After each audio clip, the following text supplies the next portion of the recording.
Welcome to Inner Peace Mental Health, the podcast where we explore the science and soul of well being.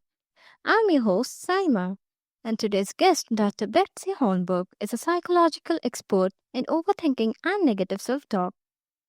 Her work has been featured in Psychology Today, on radio and television, and across leading podcasts. Before that, she led the mental health service line at McKinsey and Company and earned a Ph.D. from Duke University. Now, if you've ever found yourself stuck in a loop of self doubt, replaying past mistakes, or struggling to silence that inner critic, you are not alone. And today, Betsy is here to help us break free from that cycle and tap into something much deeper, our present moment and the wisdom of our hearts. So, welcome to the show. Hi, Saima. It's great to be here. Thanks for having me. You're warmly welcome. Now, let's start with this. Why is our own mind often our harshest critic? It's so harsh, isn't it the worst? So our own mind is our harshest critic because we have seen in neuroscience that we have a thought network that is embedded deeper in the brain, meaning that it's evolutionarily comes earlier than some of our other thought areas. And this network is called the default mode network. And it runs whenever you're not actively focusing on something else. So this is your inner monologue and the thing that you're, hear all the time as you go about your day. And the evolutionary purpose of the default mode network was to keep us in the clan and keep us safe. So it developed during our hunter-gatherer days 80,000 years ago. And its whole purpose is around the hunter-gatherer lifestyle. So what this thought network does is it looks at the clan, it looks at the norms, and it tries to understand, how am I supposed to be acting? How am I supposed to be contributing? What am I supposed to be looking like? Who is in our clan? Who is out of our clan? So this is where we get the basis for in-groups and out-groups. What is the hierarchy? And then this brain network feeds all of that information back at us, telling us where we get it wrong. So they're like, you're not dressing the right way, or you're not doing enough, or, you need to be acting like this, or you could be better at this. And it seems like it's this kind of backwards way of trying to protect us, but in the process, it can make our lives miserable. hmm So, what actually causes negative self talk, and is it something we're born with, or do we develop it over time?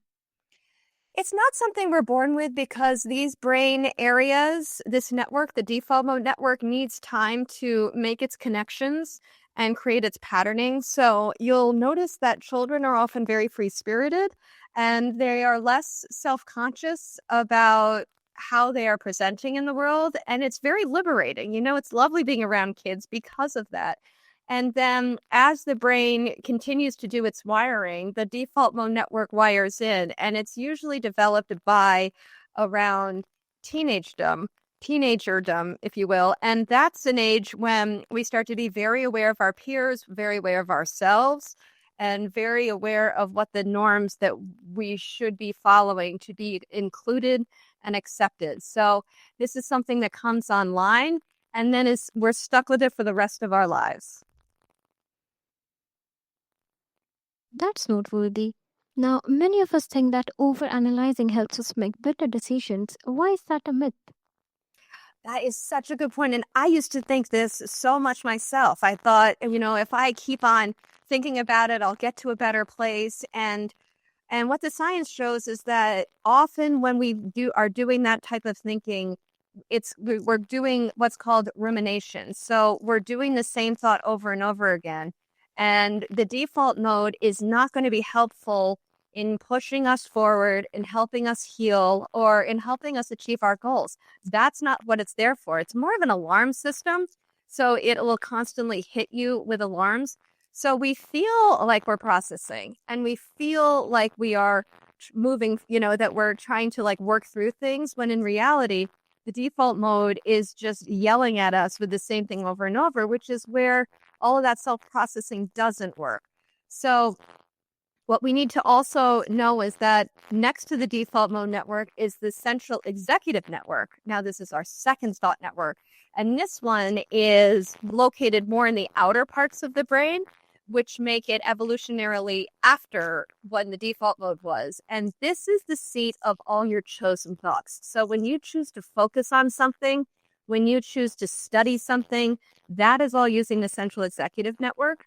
And so what we want to do is, instead of sitting with our inner monologue over a situation or over something we want to heal, what we want to do is we want to push it to the central executive network, which is far more focused and more linear in its thinking. And that can help us heal, because the central executive goes after goals. It is way more objective. It isn't critical. And so when we use that thought network, it's helpful. But just listening to our thoughts and using the default mode isn't going to get us anywhere. That makes so much sense. We think we are being rational, but really we are stuck in a cycle of self doubt. Now, you emphasize learning to listen to the heart. So, how do we differentiate between our heart's wisdom and our mind's chatter?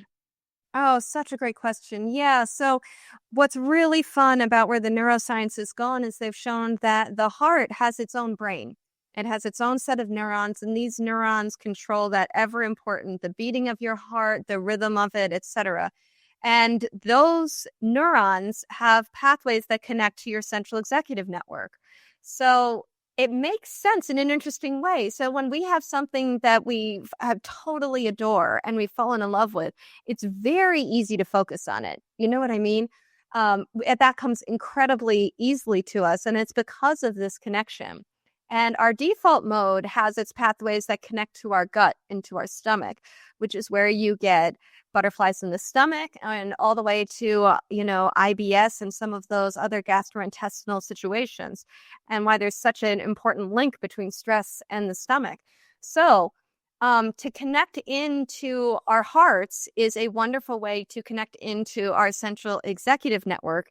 And one thing I share with folks to do so is to just take a walk back through your life and look at like each stage of your life and just pick out what were the 5 things you loved then.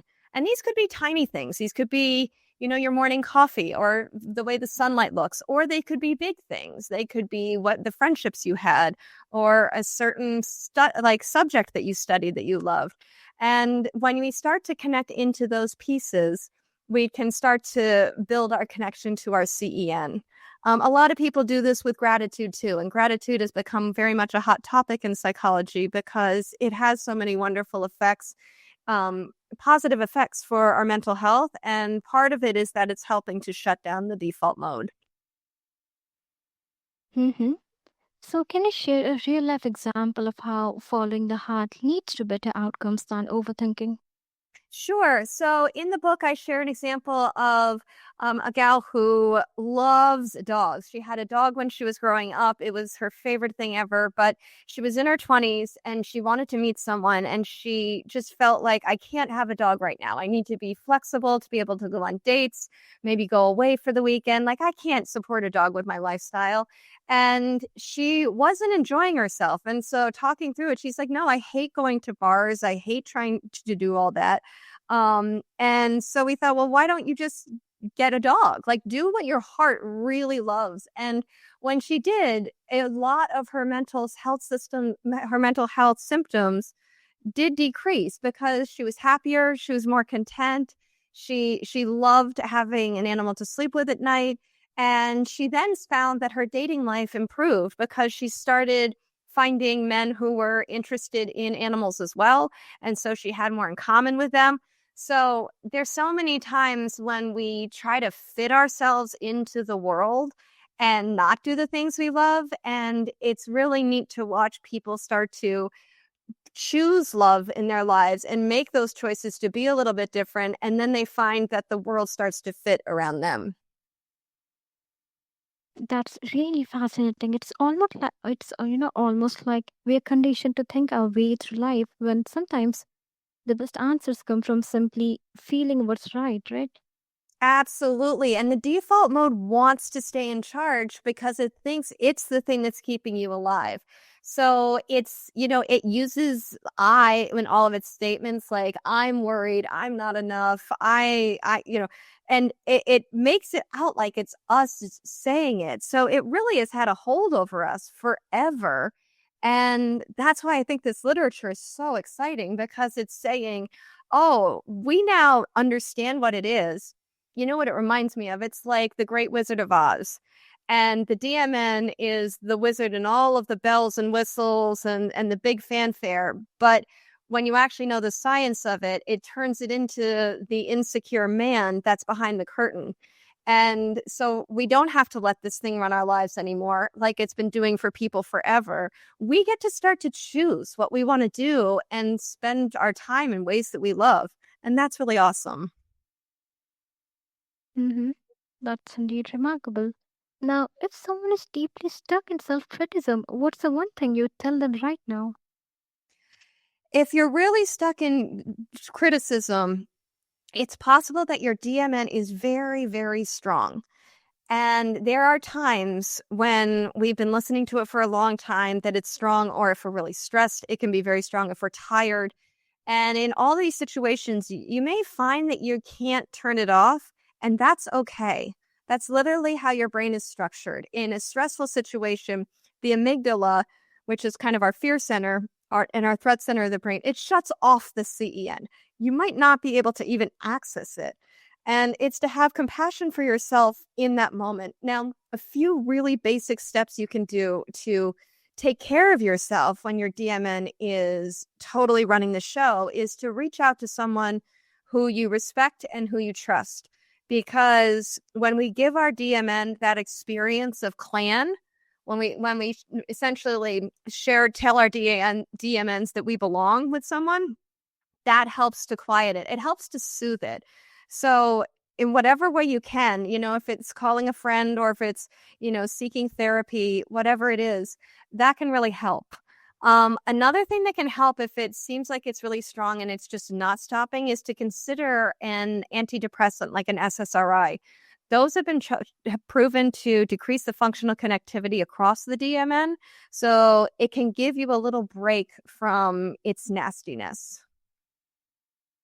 That's such a beautiful reminder, Betsy. We don't have to be at war with ourselves. There's always another way, right? Mm-hmm. And connection is huge. Connection is so powerful. When we feel embraced and loved by others, it does help us embrace and love ourselves. I absolutely agree with that. Betsy, this conversation has been truly eye opening and inspiring. From understanding the roots of negative self talk to learning how to stay present and trust our hearts, you have given us powerful practical tools to transform the way we think. And for those listening, if today's episode resonated with you, try something small, pause for a moment today, notice your thoughts, and choose to listen to your heart instead. Betsy, where can people connect with you and learn more about your work? Yes. So if you want to learn more about the DMN, please check out my book. It's called The Unkind Mind. And it's available on Amazon and everywhere else the books are sold, audio, paperback, you name it. So check out Unkind Mind and you'll find lots more information there, lots more exercises to really help you separate from your DMN. And otherwise, they can find me on my website. It's betsyholmberg.com. And I am on social media, though not very frequently, but I do post when things are new. So yeah, come over and follow me and go get the book.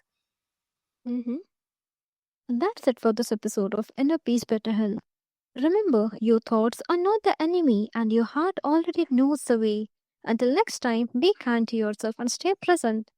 And let's say your soul is in bloom. Keep spreading your light and wisdom, and I would be delighted to have you back on the show for another conversation.